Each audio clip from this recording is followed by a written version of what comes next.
범죄 사건을 통해서 우리 사회를 들여다보고 예방 대책까지 알아보는 범죄 파일 사건은 말한다 시간인데요.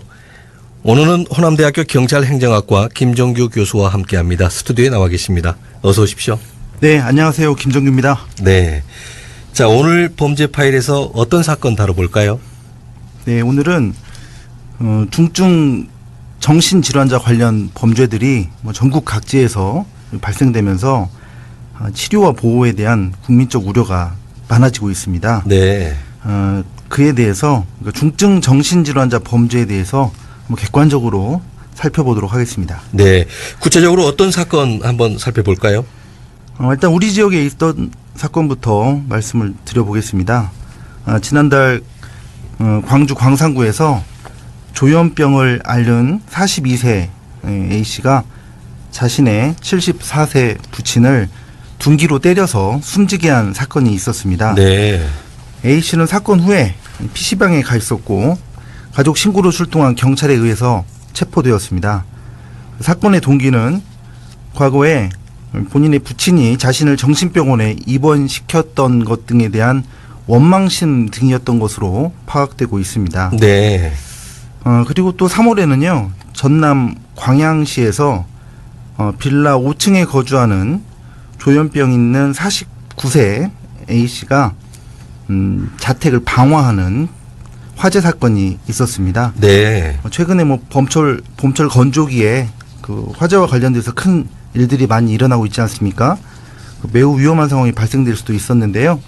하여튼 이런 방화, 강력 사건 이런 일들이 우리 지역에서도 여전히 발생되고 있는 상황입니다. 네. 그리고 조현병 환자에 의해서 운전 중 사고 사례도 있었는데요. 네. 이게 교통방송이니까 한 말씀 더 그렇죠. 드리면요. 2019년도 당진 대전 고속도로 그 당진 방면 공주 근처에서 40대 조현병 환자가 그 3세 자녀를 태우고 고속도로를 역주행했습니다. 네. 마주오던 차량과 충돌을 해서 환자와 그 자녀 그리고 상대방 운전자 3명이 사망하는 사고가 있었습니다. 해당 조현병 환자는 외래 치료를 중단하고 복용하던 약도 중단했던 상황이었습니다. 네. 교수님, 이렇게 이제 아파트에 불을 지른다거나 또는 이제 이렇게 운전을 하게 되는 경우 선의의 피해자가 발생할 수 있지 않습니까? 그렇습니다. 네. 자, 국내 조현병 환자의 어떤 전체적인 범죄율이라고 그럴까요? 어느 정도나 됩니까? 일단 조현병 환자로만 특정해서 말씀드리는 것이 정확하지 않을 수 있어서요. 네. 정신질환자를 기준으로 먼저 말씀을 좀 드려보겠습니다. 네. 전체 정신질환자 숫자는 기본적으로 증가하는 추세입니다. 그러니까 일단 큰 현황부터 말씀을 드려야 좀 이해도가 정확할 것 같아서요. 네. 말씀을 드려보면 2013년도에는 139만여 명이었는데 지금 2019년도에 170만 명까지 집계가 되고 있습니다. 네. 그리고 이렇게 정신질환자 수가 이제 증가하는 추세를 전제로 해서 건수 역시도 그에 비례하는 만큼 증가를 해왔습니다. 범죄 건수요? 네네, 건수도요. 그래서 17년도에는 9,027건까지 범죄가 파악이 되고 있고요. 근데 이러한 범죄 건수는 대검찰청 범죄분석 자료와 비교해 보면 일반인에 비해서는 매우 낮은 수준입니다. 네. 일반인은 전체 인구 중에 1.43% 정도가 범죄에 가담을 하고 있다면 정신질환자 범죄율은 0.15% 정도입니다. 네. 그러니까 넓게 잡아도 약 9배 차이가 나는 그러네요. 그런 수준인데 문제는 이 살인, 강도, 방화 같은 강력 범죄의 비중에서 정신질환자의 비율이 높게 나타나고 있습니다. 네. 이것은 이제 반대로 비정신질환자의 범죄율과 비교해서 한 8배 정도 더 많은 것으로 집계가 되고 있는 것인데요. 그러니까 정리를 해보면 정신질환자의 범죄 건수는 일반인에 비해서 낮지만 10% 수준에 불과하지만 발생된 사건의 내용면에서 강력 범죄인 비율은 70% 정도 높다. 이렇게 정리할 수 있겠습니다. 네. 그러니까 이제 사회적 파장이라든가 피해 규모도 더 크다 이렇게 봐야 되지 않겠습니까? 그렇습니다. 단일 사건 하나가 담고 있는 그 사회적 해악성이나 국민들에게 유발하는 범죄에 대한 공포감, 두려움 이러한 문제점들이 매우 심각하다고 말씀드릴 수 있겠습니다. 네. 교수님 어떻습니까? 이런 그 정신질환 환자에게서 특정 범죄의 비율, 그러니까 뭐 중대한 범죄 또는 이제 큰 사회적 무리를 일으킨 범죄가 많다는 것은 어떤 의미로 봐야 됩니까? 그러니까 통상 일반인의 이제 범죄의 동기는 뭐 이욕이든 무욕이든 뭐 성욕이든 뭐 우발이든 간에 다양할 수 있습니다. 네. 근데 조현병의 범죄 동기는 이와는 조금 차이가 있죠. 조금 그 특징들을 살펴보면 예컨대 진단하는 데 사용하는 기본적인 기준이 미국 정신의학회에서 제작하는 정신장애 진단 및 통계 편람 제5판이 있습니다. 네. 여기에서 조현병이라는 것은 망상이나 환각, 와해된 언어, 심하게 와해된 행동, 뭐 긴장하는 행동, 무의욕증, 뭐 정서 표현이 없는 경우 등으로 이런 것들 중에서 2개 이상이 1개월 이상 지속되는 것이 조현병을 진단하는 핵심 증상이라고 할 수가 있습니다. 네. 교수님 이렇게 네. 굉장히 좀 그 비율이 특정 범죄 비율이 높다 이런 게 이제 일반적인 상황이다 아니면 뭐 우리나라라든가 외국하고 비교하는 그런 사례들이 좀 얘기를 해 주실 수 있습니까? 어떻습니까? 그러니까 이런 그러니까 제가 지금 말씀드리는 게 네. 특히 이제 이 중에 그 조현병으로 진단하는 주요 증상 중에 망상 같은 경우를 한번 말씀을 드려볼게요. 네. 이게 기본적으로 망상이라는 것이 명백히 물리적이나 논리적으로 도저히 설명이 안 되는 거예요. 그리고 네. 현실 사회나 문화 맥락에서 공유될 수 없는 것이거든요. 그러니까 일반적인 삶의 상황에서는 불가능한 생각들이에요. 네. 근데 이렇게 그 구성되는 망상이라는 것 중에 가장 많은 비율을 차지하는 망상이 피해 망상입니다.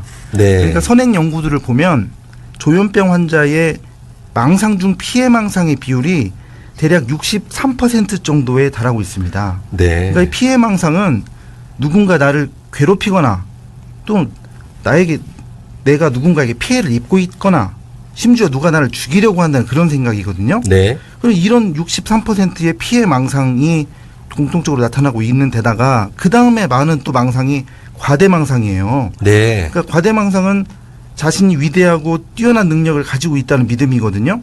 근데 이게 또 피해망상과 또 결합이 됩니다. 네. 그러니까 사람들이 자신을 시기 질투해서 해치려고 그런 생각을 한다는 거예요. 그리고 뭐 그 밖에도 배우자가 부정을 저지르고 있다고 생각하는 부정망상이나 이런 증상들을 가지고 있기 때문에 기본적으로 이 망상에 사로잡힌 이상 나와 적을 구별하는 그러한 양분적인 생각에 이르게 되는 것입니다.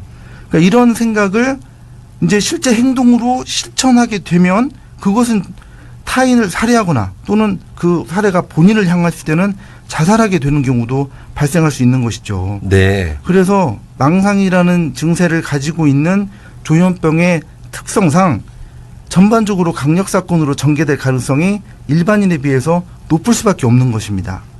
네. 예. 그렇다면 이제 정부의 어떤 적극적인 관리 대책이 필요할 텐데요. 교수님 이제 지금 화면에 제가 인터넷 검색해 보니까 안인득 사건 이후 1년간 정신질환자 입원이 2배 늘었다 이렇게 지금 화면에 나오는데요. 관리 대책이 좀 달라지긴 했습니까? 어떻습니까? 입원을 하는 데 있어서 상당히 중요한 변화는 2016년도에 헌재 판결이었습니다. 네. 강제 입원에 대한 그런 그 인권 침해 요소가 인정이 되면서 관련된 법령이 개정이 이루어졌거든요. 그래서 과거보다 강제 입원에 대해서 더 엄격한 기준이 제시가 되었습니다. 네. 현재 그 법안이 변경된 이후에 강제 입원은 크게 3가지가 있는데요. 그 3가지 입원에 대해서 과거에 비해서 조금 더 적극적으로 이 집행하는 그러한 상황이 지금 이루어지면서 입원이 자연스럽게 증가하게 된 것입니다. 네. 그러니까 이제 인권적인 측면을 조금 강조하다 보니까 이런 사회적인 사건들이 좀 늘어날 수밖에 없었다. 이런 양면성을 갖고 있다고 봐야 됩니까? 어떻습니까? 그러니까 전혀 상관성이 없다고 네. 부정할 수는 없을 것 같습니다. 네. 하지만 과거에 이 관련된 질환자들에 대해서 인권 탄압이 심했던 것은 또 저희가 부정할 수 없는 역사거든요. 네. 근데 그런 것들이 지금 이제 조정되어가는 과도기적 현상인데 안인득 사건 이후에 보완되어지는 그러한 방향들이 지속적으로 안착이 되어가는 상황이라면 지금보다 개선되지 않을까 그런 기대를 하고 있습니다. 네. 그렇다면 이제 교수님, 자, 입원하는 그런 관리 측면에서 좀 보자면 입원하는 것 그리고 이분들이 이제 입원이 끝나고 퇴원했을 때 이제 사회로 복귀하는 과정을 관리하는 이게 이제 정부의 좀 역할이 필요해 보이는데요. 어떤 예방과 대책 어디에서 찾아야 될까요? 이 조현병은 전체 발병률이 약 0.5% 정도 되는 것으로 학계에서 보고를 하고 있습니다. 네. 많지는 않은 질병인데요. 그 파급 효과 때문에 많은 주의가 필요하므로 국가에서 관심을 반드시 가져야 됩니다. 특히 이 조현병은 초기 치료가 매우 중요하거든요. 네. 그리고 지속적인 관리가 있어야 되는데 이렇게 하기 위해서는 일단 이 스스로 입원을 절대 안 해요. 네.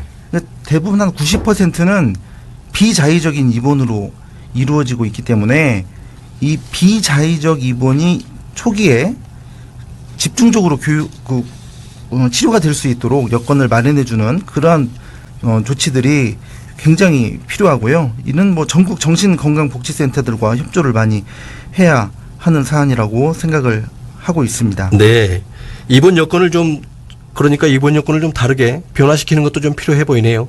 그렇죠. 지금 이 아까 강제 입원이 증가했던 것도 과거보다 과거에는 뭐 각각 분절되어 있는 경찰, 소방, 뭐 보건소 이런 기능 등이 각각 이런 정신 질환자들에 대한 정보를 공유하지 않고 각각 대응을 해왔던 것에 비해서 네. 지금 이것을 연합해서 하다 보니까 훨씬 더 적극적인 조치가 될 수 있었던 것이죠. 네. 그리고 이분들이 공통적으로 그 경제적인 여건이 좋지가 않기 때문에 가고 싶어도 못 가는 경우도 있습니다. 비용적인 문제가 좀 있군요. 그렇죠. 그래서 병원비도 좀 지원해주는 그런 논의도 있어야 되고 인프라 예산 굉장히 필요한 게 강제 입원을 하고 싶어도 이 병원에서 이게 병원의 경영적인 관점에서 본다면 손해를 보고 환자를 받을 수는 없는 거잖아요. 네. 근데 그렇게 환자를 받고 난 다음에 그 비용에 대한 지자체의 보전을 받지 못해서 손해가 발생되는 상황들에 대해서는 최소한 더 이상 있으면 안 되겠다. 네. 그런 생각을 할 수 있습니다. 그러니까 쾌적한 입원 환경을 가꾸는 데도 좀 예산을 좀 대폭 써야 되겠다. 이런 거라도 좀 일단 사회적 합의가 필요하겠군요.